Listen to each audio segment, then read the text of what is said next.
Would you feel comfortable owning and driving a car that you knew was in an accident? The truth is that tons of used cars currently being offered for sale were in prior collisions, repaired, and it was never reported anywhere on any record. And it's not always a shady operation trying to cover something up. There are just so many variables when it comes to car accidents that a huge percentage of them never get reported. But the cars that do get marked with accident history rightfully raise questions from the prospective buyers. If this car was crashed and it's now for sale, why is it for sale? How bad was the accident and what was repaired? And quite possibly the most important question, at what price is this tainted car worth buying? That's the question that we'll hopefully find the answer to today on my Cadillac Escalade, a car with no prior crash history, a clean title, and only 35,000 miles, but that's just what a few pieces of paper told me when I bought it at auction. When I first got the car and fired it up, there were multiple warning lights about the proximity sensors and systems. Basically, every high-tech feature was disabled because something wasn't working, and we immediately found a culprit, a waterlogged radar module. We also discovered a Frankenstein front end with a bumper off of a newer car and random different sensors and such, but this was easily sorted with a new $150 wiring harness and a little bit of plastic repair. But the real story was uncovered when we started disassembling the inside of this car, where we found all the harnesses to our seatbelts cut off and wired to resistors. This is an old school hack that apparently still works on new school cars and is done to shut off any airbag warning lights. On top of that, they actually took out all the seatbelt mechanics that keep you safe in a crash so they would freely move and seem normal to an unsuspecting buyer.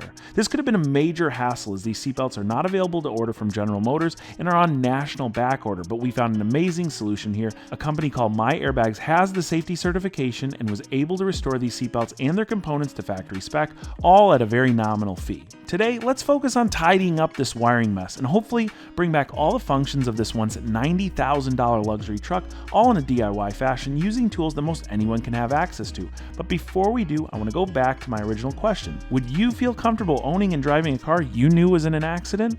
Even after all the repair on this car, to some, it still might have a bit of a stigma. If this nice looking Caddy came with this kind of a story, what about any other random used car you might be interested in?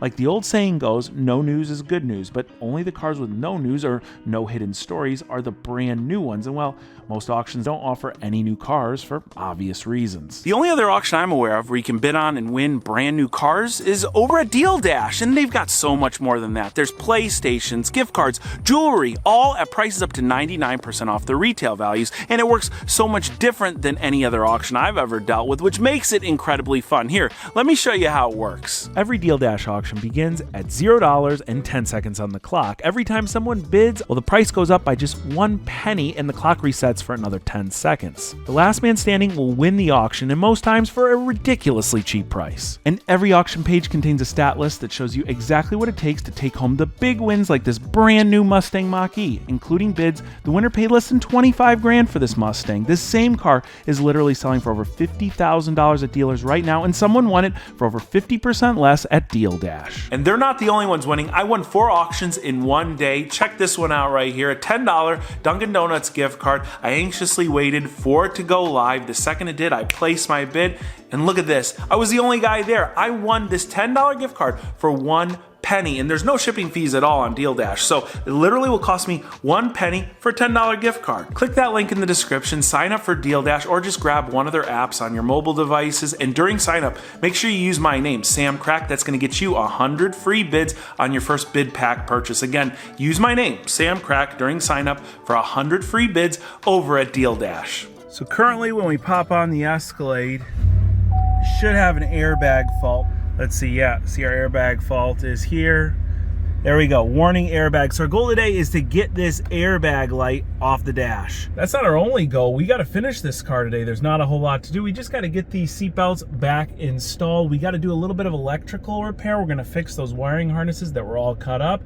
And then we've got a little bit of suspension repair. Remember, those links were completely worn for whatever reason. Then we should have a finished up 35,000 mile Escalade, and we'll tally up what it costs to get this car completely sorted and then add it to what we paid for it and see if it was worth it. We've got the clip here, we've got the 2 pigtails coming out, and we've got a set of 4 of these, 2 for the passenger and the driver's side from MyAirbags. This was all included, and I want to thank them so much for rummaging through their parts and finding me some connectors, because this saves me a trip to the junkyard. Now I've got my soldering iron heating up right here. Let's rip these resistors out of place and restore that wiring that belongs in our Escalade.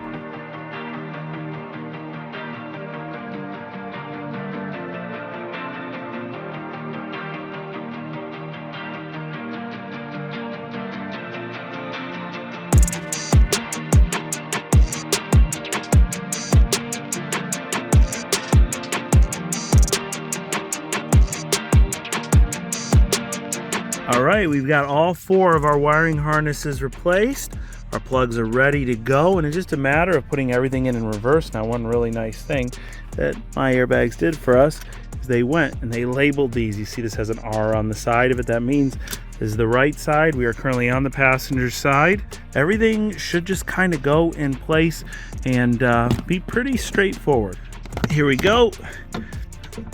And then you can see, again, everything just kind of lines up. There's our hole for the lower pretensioner, and then we'll run the rest of the seatbelt into the pillar here.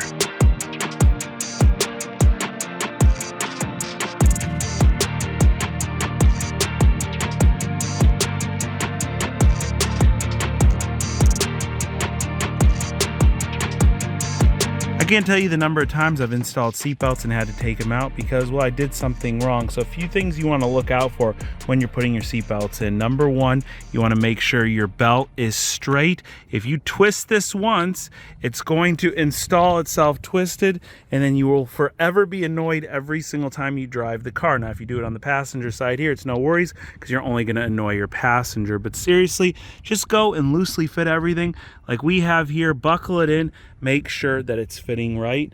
Number two, leave all your connectors until the end. I didn't follow that rule because I've already got my connector in down here on the lower pretensioner. I've got my other pretensioner plugged in on this side. But before I had all this plugged in, and guess what? It got wrapped around the seatbelt, so I had to undo it really quick. That's the least of our concerns. We can plug this in here, and then the nice thing is, see this other plug right here? See this guy? That was also snipped off our original wiring harness, and the guys over at MyAirbags replaced that one too. So that's another thing I would have had to track down. Now I'm just going to tighten everything. We should be ready to put our trim back, and then we'll move on to the driver's side. This is a very simple DIY job. Anybody could do this. I'm getting ahead of myself here again with this Escalade. What did I just say? I've installed many seatbelts, and I've had to take them out because, well, I messed something up in the process. Is it a little ironic that I'm pulling a code reader out of a Range Rover? Probably not. But what we want to do is, with everything plugged in but the trim left out of place in case we did mess something up, is use our code reader right now to make sure we can shut that airbag light off and to make sure that all of our airbags are operating appropriately. I usually love showing you guys some quick diagnostic tool footage when it's straightforward, but with this Escalade, since we had multiple codes in multiple different areas of the car, it took quite a bit of back and forth, so I'm going to give you the Cliff Notes version here. I started with a full system scan so we could pull up all our old trouble codes and then clear them, and when I did that, a few did still come back, so I made little changes along the way and would repeat this process until we were all good. Now, on the first go around, we did knock out our airbag light and that message on the dash about the automatic tensioning system. We confirmed that on the reader there are no more faults in the car's SRS or safety system, so we're really good to go here. What the car did end up complaining about was what we were having trouble with before, and that was the front sensing system. If you remember, I bought a used replacement module for $80 online, and I could never get it to work right, so I swapped back to the original module, which seemed to work pretty darn good considering it was sitting in water for what seemed to be a long time. Now, when I was messing around with one of my more advanced diagnostic tools on this car, I noticed that there was an option to learn a new radar module, so I hooked back up the replacement and attempted to get it to learn, but it would never pair to the car. So for now, I've hooked back up the original module, and after clearing the codes a third time here, only one code showed back up, and I bet you could guess what it was for. It's for this darn waterlogged module. Now, this code's really vague, but the funny part is all the car's radar sensing systems seem to be online. Now, this will be easy enough to address later. So for right now, let's set this issue aside and quickly fix up our worn suspension links so we can get this caddy on the road and see if we've made everything right. Now, when we had this car on the lift, we drove it a bit to make sure that these front wheels weren't just completely out of round. I don't see any flat spots on them, and there's nothing obvious in the suspension area except for our sway bar end links on both sides. This is really strange. 30,000 miles, the bushings, the upper bushings that should be there are just completely gone, and there's a ton of play in these, so these need to come out and be replaced. Luckily, they're really cheap, so I'm just going to take these out. There's a bolt here, a nut up top. Let's zip these out, replace them, and see if that helps our steering feel. Wow, this is toast. Let's try the other side. I just tried the other side, wondering if it was as stuck, and this one came off with no problem. Let's see here. Yeah, I mean, it's really rusted and shot, but there it is. It's gone. I didn't have the camera on. Can you tell I got that one removed? The replacement end link comes already assembled. We've got to take this apart, but it's important to look at it in this orientation because it will help you when you go put it back on. I'll show you exactly how it goes back on the car. You know, I thought it'd be easier just to throw this up on some ramps and install these. This is a relatively straightforward job, but you need the assistance of a little suspension compression, so it's gonna be much easier on the lift. First off, you strip the link all the way down except for the little hat here and the bottom bushing. You slip it in and then you just start to reassemble things. So we're gonna take the next bushing. It's pretty obvious the way you orientate them. It's the way that they come out of the box. Now I just have a little bit at the top here. You could see it. This is where it got even trickier under the car. Put the bushing, and now you can see the bushing covers the entire top thread. So what I'm gonna use to help is this guy right here. This is a pull jack. And I'm just gonna compress the bottom bushing inward a little bit, and that should give us the little bit of space we need. That's good, that's nice. Okay, do you see what we're getting on the top there? See it coming out? We need as much as we could get, because we still got a hat and then the nut to finish her off. All right, there we go. The nut's on. We just wanna compress this to the point where you see the bushings slightly going in. You don't wanna overdo it, because then they'll just wear out real quick. So I've got both end links in, and now I'm just gonna go right here on the actual sway bar bushing, and I'm gonna tighten those back in place because we loosened those whenever we were doing the job. All right, all our seatbelts are back in place the right way. Like I said, you gotta watch what you're doing, and of course I had to pull out both sides because I messed up the lower pretensioner. It has to run through the upper piece of trim here, and well, simple enough. Once you do one side, you'll figure out the other side, but everything is back where it belongs. We've got that front module put back in place. Whether it wants to work or not, we're gonna find out on our first drive, or should I say our first real drive since I bought this car. All right, we got a seatbelt that actually has some tension to it. It's funny, I didn't notice it before, but there was nothing on this before when they had messed with all the mechanism. I'm gonna start it up. I'm sure we're gonna see that message about driver assist, but everything is lit up. It says that we've got the cross traffic on, and while we're out on the drive, we'll test some of these electronic systems to see how bad that module is, but one way or another, it's gonna need to get sorted, and I think probably the best way to do it is just buy a brand new one. Otherwise, we got no other warning lights on the dashboard, and I'm excited to see how well this thing drives. All right, I got this perfect stretch of road here, and when I press the button here for the forward collision stuff, oh look, it's already warning me that I'm going off into the other lane. So that seems to be working just fine. So it's amazing that it tells you that there's something up with this assist system, but we've got lane departures working. Look, I'm gonna try and veer in the other lane, just beeped. Press this button. It seems like the cruise can be set. I just have to figure out how to turn it on. So we'll go here. For obvious reasons, I will not be testing forward collision sensing because A, I don't know if this car automatically brakes, but B, it's just not worth testing in my opinion. Now, one of the reasons I bought an Escalade versus buying like a Yukon or Suburban or something like that is it seems that if you shop the same model year and trim level, the costs are almost identical. It doesn't make any sense not to get the Escalade when you're buying used. However, there is one nag, and that's this Q system. The Q system is all touch sensitive, and let's just say it's not as nice as using knobs. That's not just a complaint from me. I think almost every single automotive journalist has highlighted that, and that's why I'm still trying to figure out how we can put this car in radar cruise control mode, because it seems like there might be touch sensitive buttons on the steering wheel here, and then maybe there isn't. At this point, I got traffic in front of me, and it seems pretty congested ahead. We'll probably just forego the radar cruise test and assume that it works, since again, it's allowing me to change how much of a gap I want and all of those settings. Now, the car does seem to ride really smooth. I don't know if those suspension links really did anything for us, but they need to be replaced one way or another, and they literally cost $8 a pop for OE quality brand name ones, so it's a no-brainer, and it was a simple enough job. Now, we've dealt with a lot of strange issues on this car. All of them pretty much seem to be man-made, but it brings up a question I want to hear from you guys in the comments.